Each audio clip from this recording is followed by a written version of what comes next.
장애인 문화복지신문 제310호 제3면 기사입니다. 경기도 GH 올해 저소득층 장애인 대상 주택개조사업 665호 준공 집수리 등 지원. 경기도와 경기주택도시공사 GH는 주거 취약계층 주거환경 개선 사업으로 저소득 가구 대상 햇살하우징 500호, 중증장애인 주택개조사업 165호 등을 준공해 올해 목표치 665호를 달성했다고 7일 밝혔다. 경기도에 따르면 주거 취약계층에게 햇살의 따사로움과 희망을 제시한다는 의미의 햇살하우징 사업은 중위소득 50% 이하의 저소득 가구를 대상으로 전기료와 난방비 절감을 위한 전등창 호탄열 보일러 개선 등을 지원하는 내용이다. 또는 2013년 81호를 시작으로 매년 사업량을 늘려 올해 500호 등 9년간 총 2638호를 지원했다. 2013년에는 국토교통부 주관 주거복지인 한마당대회에서 햇살하우징 사업 등으로 주거복지정책 최우수기관 대통령 표창을 받았다. 중증장애인 주택개조 사업은 중위소득 70% 이하의 장애 정도가 심한 장애인을 대상으로 안전 손잡이와 경사로 설치 등 집수리를 지원하는 내용이다. 기존 주거복지정책 사각지대를 해소하기 위해 2017년 전국 최초로 도입된 정책으로 중증장애인의 장애 상태에 따라 맞춤형 편의시설을 설치한다. 2017년 57호에서 매년 지원 규모를 늘려 5년간 총 559호의 주거환경을 개선했다. 도는 지난해 햇살하우징과 중증장애인 주택개조 사업 이용자 만족도 조사에서 각각 응답자의 84.7%, 87.5%가 사업에 만족한다고 답한 만큼 내년도 사업 규모를 각각 500호, 180호로 정했다. 특히 햇살하우징은 지구온난화로 매년 연평균 기온이 올라간 점을 고려해 내년부터 적정 실내온도 유지를 위한 고효율 냉난방기 설치 및 교체 항목을 추가한다. 홍지선 경기도 도시주택실장은 코로나19 여파로 인해 집에 머무는 시간이 길어지면서 주거 취약계층의 주거비가 증가할 뿐만 아니라 중증장애인의 경우 주택 내 이동 불편함을 호소하고 있다며 주거 위기에 놓인 복지 사각지대를 적극 발굴해 주거 환경을 개선하겠다고 말했다. 경기도지체장애인협회 장애인식개선교육원, 경기도 내 공공기관 장애인식개선교육 활성화를 위한 토론회 개최. 경기도지체장애인협회, 협회장 김기호, 이하 경기도협회, 가주퇴하고 경기도지체장애인협회 부속 장애인식개선교육원, 원장 김현우, 이하 교육원, 이 주관하는 토론회가 11월 2일에 개최되었다. 토론회의 주제는 경기도 내 공공기관 장애인식 개선 교육 활성화를 위한 토론회였으며 이날 행사는 코로나19 감염 예방을 위하여 유튜브에서 동시 생중계, 온라인으로만 진행하였다. 토론회가 시작되기 앞서 경기도협회 김기호 협회장은 인사말을 통해 공공기관의 장애 감수성 향상은 이제 미룰 수 없은 과제라고 주장하였다. 한 예로 장애인 꼴택시는 장애인들의 이동권을 보장하기 위해 실시된 공공서비스이지만 이를 이용하는 장애인들 중 장애인 꼴택시가 이들의 이동권을 오롯이 보장하고 있는지 의문을 갖고 있는 시민들이 많다며 이는 공공기관의 낮은 장애 감수성 때문이라고 진단했다. 그러면서 김기호 협회장은 공공기관의 장애 감수성은 곧 장애인들의 삶에 큰 영향을 끼치기에 공공기관 내 장애인식 개선 교육 활성화는 꼭 필요하다며 많은 시민들의 관심을 당부하였다.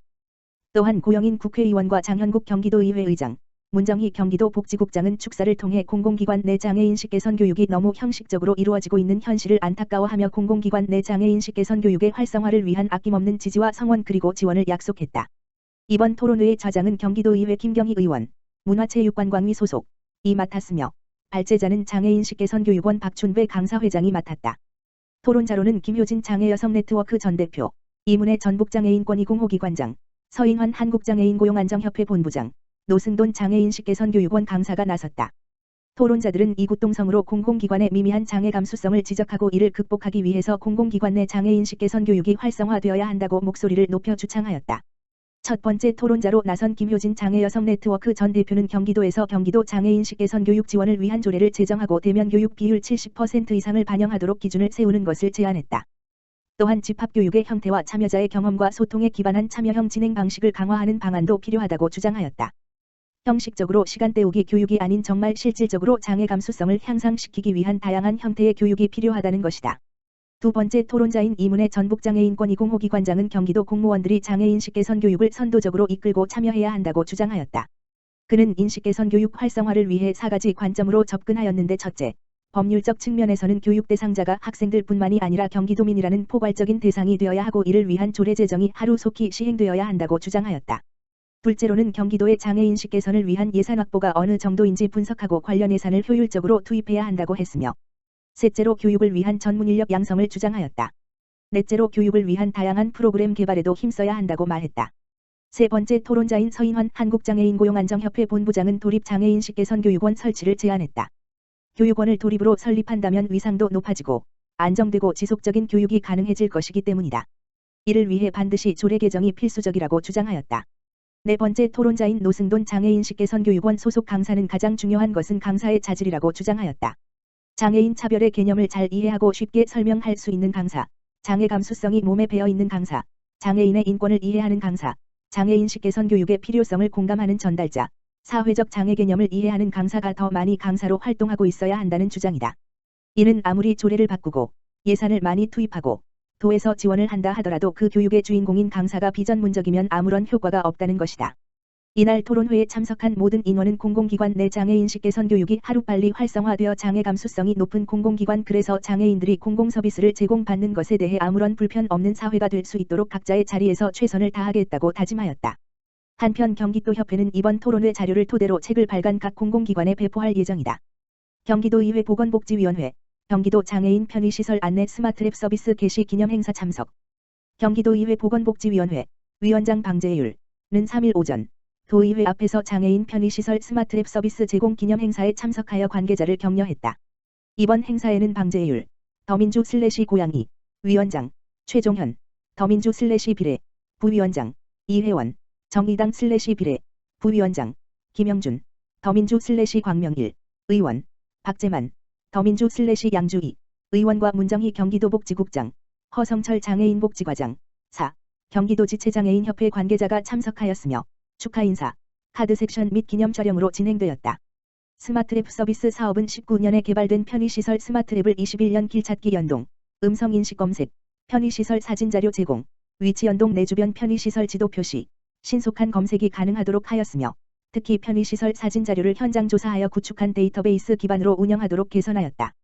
방재율 위원장, 더민주/고양이, 은 축사를 통해 2019년 광역단위 최초로 개발된 편의시설 앱을 금년에 더욱 편리한 앱으로 개선하여 서비스하게 되었다며 앱 개발에 힘써주셔서 감사드리고 앞으로도 모든 보건복지위원들은 장애인 등 이동약자 분들의 삶의 질 향상을 위해 더욱 노력하겠다고 하였다. 문정희 경기도복지국장은 향후 앱 운영과 관리에 힘쓰겠으며 경기도는 앞으로도 장애인들의 인권 증진을 위해 노력하겠다고 밝혔으며 김기호, 4. 경기도지체장애인협회장은 장애인 복지를 위해 편리한 앱을 개발해 주셔서 감사드리며 살기 좋은 세상을 만들기 위한 정책을 펼쳐주시길 바란다고 인사말을 전했다. 이번 행사에는 보건복지위원회 의원뿐 아니라 건교위 권재형 부위원장, 김직란 의원, 문채위 황수영 의원, 경제위 김영애 의원도 참석하였다. 김경희 경기도의원, 무장애 관광을 경기도 주요 테마로. 김경희 의원, 더불어민주당, 고양 6. 은 5일 경기도 문화체육관광국 행정사무감사에서 관광 취약계층을 경기도 관광의 주요 정책 대상으로 설정하고 적극적인 무장애 관광 정책 수립의 필요성을 지했다. 김경희 의원이 문화체육관광국으로부터 제출받은 자료에 따르면 경기도는 무장애 관광 환경 조성을 위해 1,670백만 원, 시군자본보조 900, 공기관 위탁 770의 예산으로 관광지 공간환경 개선, 정보 제공 및 인식 개선, 경기여행 누림 사업을 추진 중이다. 김경희 의원은 도내 장애인, 영유아, 노인 등 관광 취약계층과 해당 가족은 500만에서 600만이며 수도권까지 약 1,000만 명이 무장애 관광 정책의 인적수혜 대상이다라고 밝히며 경기도는 무장애 관광에 대한 환경을 조성하고 체계적으로 상품화하는 계획을 수립하는 역할을 수행해야 한다고 수도권 관광 취약계층이 찾아오는 관광명소 조성을 주문했다. 또한 장애인 중 지체장애인과 시각장애인 등이 편하게 이용할 수 있는 관광지를 조성한다면 영유아와 노인으로 구성된 가족을 충분히 감당할 수 있으므로 무장애 관광을 테마로 사업계획을 수립하고 예산 확보가 이루어져야 한다고 강조했다. 이에 대해 김진기 문화체육관광국장은 사업계획 수립 시 종합적으로 검토하여 사업을 추진하겠다고 답변했다. 정윤경 도의원, 전국건강장애부모회와 건강장애 학생을 위한 대안학교 신설 관련 논의. 경기도의회 교육기획위원회 위원장 정윤경 의원, 더불어민주당, 군포 1. 은 지난 10월 30일 도 경기도의회 교육기획위원회 회의실에서 전국건강장애부모회와 정담회를 가졌다. 이날 전국건강장애부모회 관계자는 현행 민간위탁기관이 교육의 질이 낮고 교육 콘텐츠 수도 적어 학생의 학습 선택권이 보장되지 못하는 상황, 일부 병원 학교의 초등, 중등 교사 자격을 갖추지 못한 교원 배치 문제, 유치원 연령대 병원 학교 시설 부족으로 유아기 건강장애 학생의 학습권이 침해되고 있는 현실에 대해 지적하였다. 또한 중증 희귀성 난치성 아동의 치료비 과부담으로 빈곤계층으로 전락하거나 가족 해체를 맞게 되는 문제도 제기하며 현행 건강장애 학생 지원 정책의 문제점에 대해 토로하였다. 정윤경 의원은 건강장애 학생들이 일반 학생과 동등하게 학습권을 보장받을 수 있도록 공교육 차원에서의 학습 지원 환경을 구축하는 것이 필요하다며 이미 2차례에 걸친 건강장애 학생 관련 간담회를 통해 학생들의 심리치료비 지원 등 필수 지원 체계를 구축하였고 현재 문제를 일으킨 원격교육 민간위탁기관을 대신할 기관을 도교육청에서 찾고 있는 것으로 알고 있다고 언급했다. 또한 도교육청에 병원학교 학교급별 교원 배치 현황 및 자격증 소지 여부 자료를 요청하여 해당 학교급별 적합한 자격 소지 교원 배치 여부를 확인하여 조치하고 영유아 및 유치원급의 건강장애 아동을 위한 학급 신설 및 교원 추가 배치 정책도 검토하겠다고 말했다. 정 의원은 더 나아가 경기도와 경기도교육청 간 업무 협약을 통하여 경기도립의료원의 건강장애 학생을 위한 병원학교를 구축하는 방안을 경기도청과 경기도교육청에 제안 요청할 예정이며 향후 건강장애 학생을 위한 원격 대안학교 신설을 위한 타당성 여부는 이번 행정사무감사에서 더욱 심도 깊게 다루면서 동시에 건강장애 학생을 위한 원격 대안학교 설립 관련 연구 용역도 도교육청 해당 부서에 주문하는 등 건강장애 학생을 지원할 실질적 방안을 모색하겠다는 입장을 밝혔다.